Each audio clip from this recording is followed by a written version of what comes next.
In this video, I'm going to be going over everything we know about Ark 2. I'm going to be going over all the information we've gotten from the original Ark 2 trailer and some of the new stuff we got from the Steam page and the new Ark 2 trailer. The first gameplay feature is that this game is only going to be playable in third person, which I'm not too sure about this one because I really like the first person in the Ark 1, but we'll have to see what the third person ends up looking like.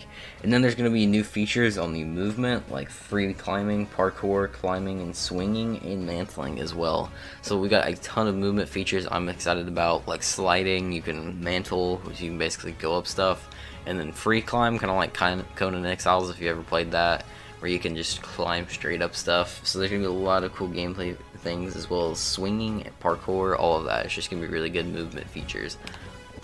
And then we go on to the combat. They said there's going to be like Souls-like melee combat with target lock, blocks, dodges, combos, staggers, special attacks, and emphasizing player skill-based actions. A lot of stuff. So basically, this sounds to me kind of like Conan Exiles. If you've ever played that game, there's a lot of stuff like that where you can dodge, attack, stuff like that. And of course, like Souls, so you can have all kinds of different attacks and all that. So it's going to be interesting with all the new melee combats. It's going to change up the PvP meta, definitely. This next one I'm really excited about is the component-based item crafting.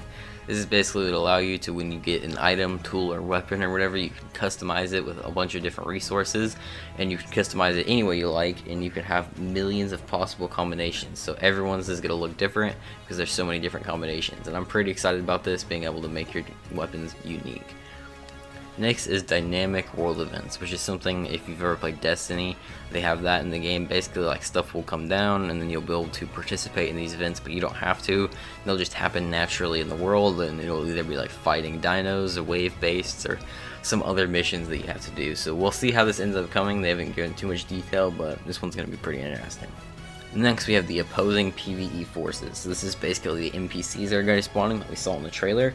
They're called the Hostile Errati, I think it's called. They're basically going to hunt and attack you, and they can actually tame and ride the wild dinosaurs in there. So they'll be riding around on dinosaurs, trying to kill you and get you off their world. So it's going to be interesting having to fight these NPCs on the world. Next comes to the building, which is the advanced template building and sharing.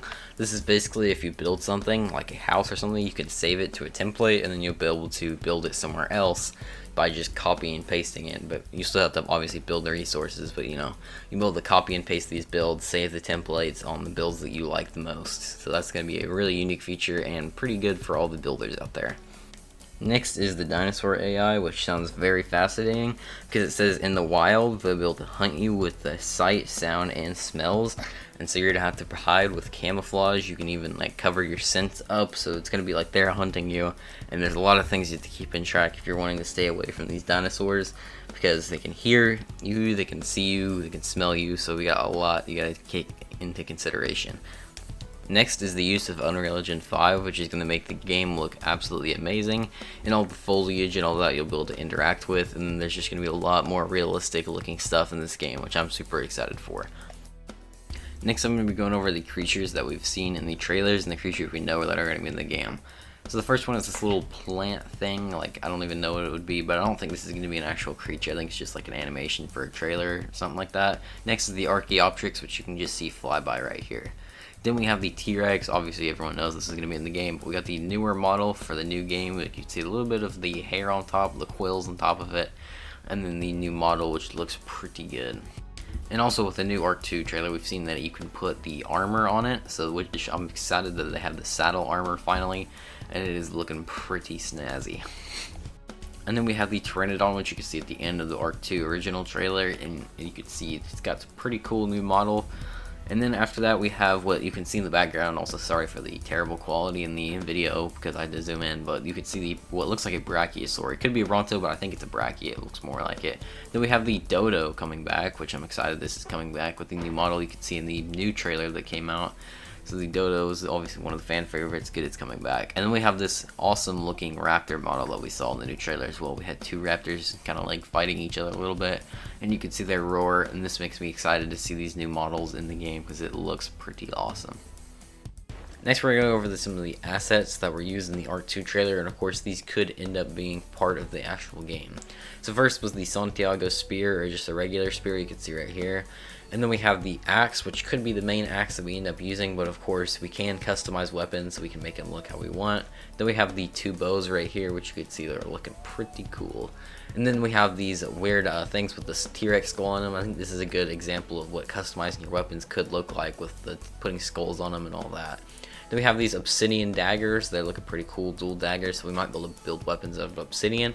Could be nice. And then we got these bone looking daggers as well, so we could also use dinosaur bones to build our weapons. And then we have the armor for the NPCs, and this is another really good example of what customizing your armor and stuff could look like. With the millions of different combinations, you could have your own custom armor sets. This is just for the NPCs as well, so we could be getting our own, or we could have the same armor for the main characters as well. Then we have some of these random items like this thing where you can probably hold stuff. I imagine this was just an asset for the trailer. This is also you can hold fruit. These things, I don't know if they're actually going to be game mechanics or not. And then this thing, he's got a little egg satchel, so you can hold like a little baby dinosaur inside an egg.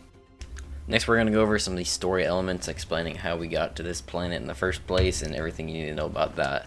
So I'm going to be using a clip from like 10 months ago because I explained that one, and that one pretty much has everything you need to know in it, and I've kind of forgotten a lot of the stuff myself, so just this clip will show everything.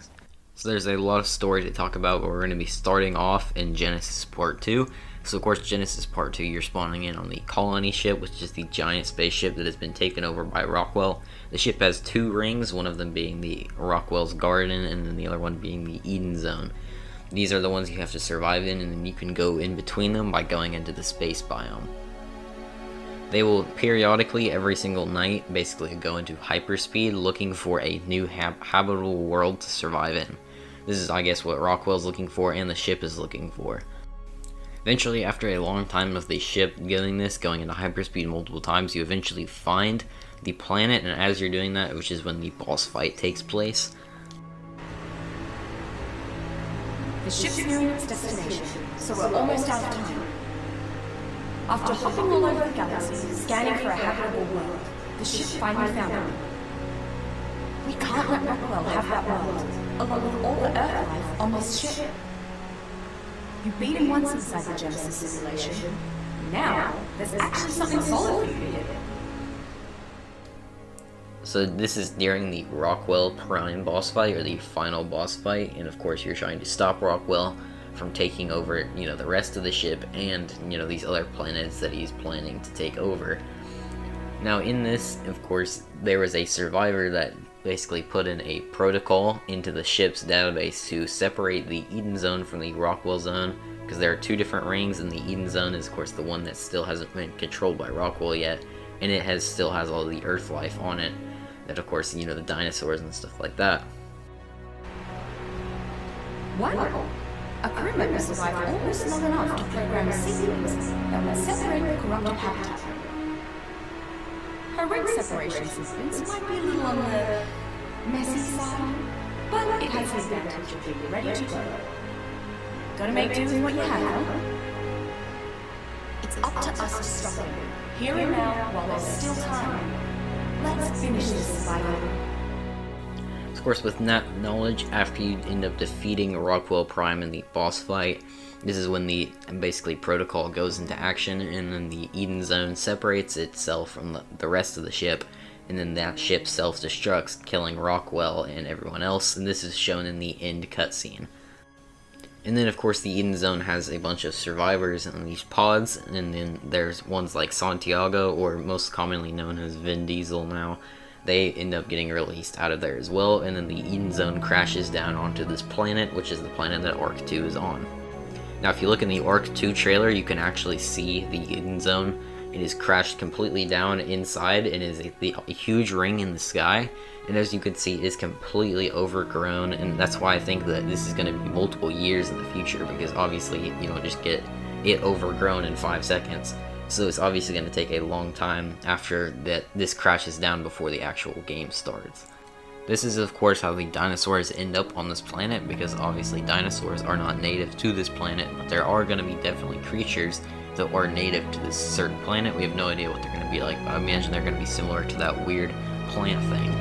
But obviously this ring is absolutely huge, and it's a ton of Earth life that some of us we haven't even seen, because in Genesis Part 2, we only access one area of the Eden Zone, which is a small part, which means creatures like the Brachiosaurus could be living on the Genesis Part 2 Eden Zone, which is in different rings, or different parts of the ring, that we didn't even get to explore in Genesis Part 2 because it's so massive.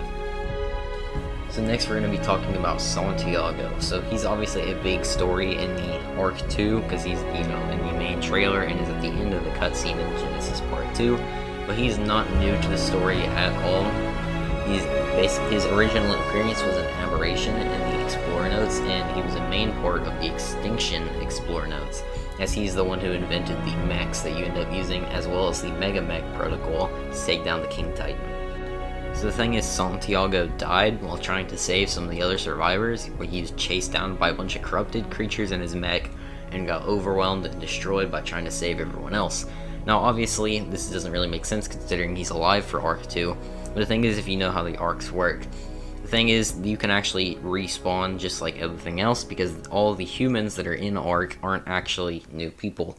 They are taken from other people long ago. For example, Rockwell was a person from England, and then, he had Helena, which was from Australia, and then other people from different time zones, like, BC, all those old times.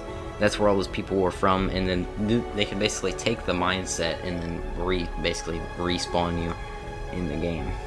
So that's basically what happened to Santiago, is, he died, but he got respawned again, and that's why he says respawned again at the end of the cutscene. Respawned again. So that is everything we know in Ark 2. If you guys did enjoy or found this video helpful, make sure to leave a like and also subscribe. Thanks for watching, and bye.